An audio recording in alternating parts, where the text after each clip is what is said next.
All right, we have our kinematics graphs. We're working vertically here, so I'm going to be very careful with this.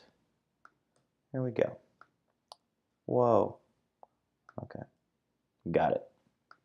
Now, this is a position graph. The object is not moving, so that tells us that the velocity is 0 and the acceleration is 0. Here, we have a position graph of an object that is moving forward at a steady rate. So we have a nice flat velocity, but it's non-zero. The acceleration, however, remains 0. Here we have an object moving backwards at a steady rate, so it does have a non-zero steady velocity graph, and again an acceleration of 0.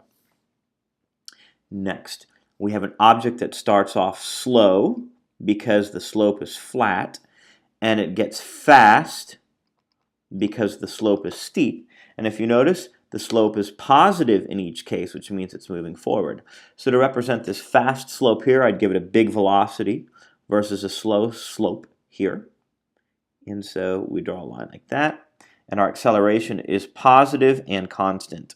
Okay, we're assuming uniform acceleration. Awesome. Now for number 5, we start off flat, which means slow.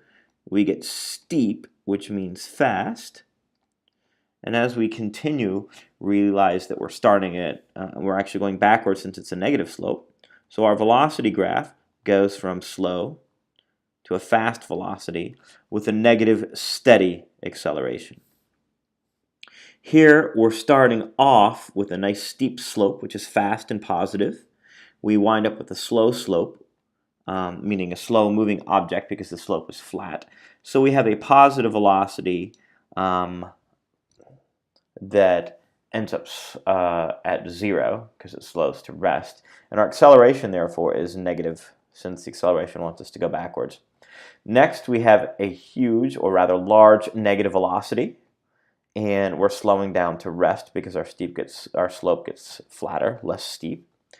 And so here, if you look at the sign of the slope here, it's a positive acceleration. So in other words, if you want to know the sign of the acceleration, look at the sign of the slope. This is negative slope,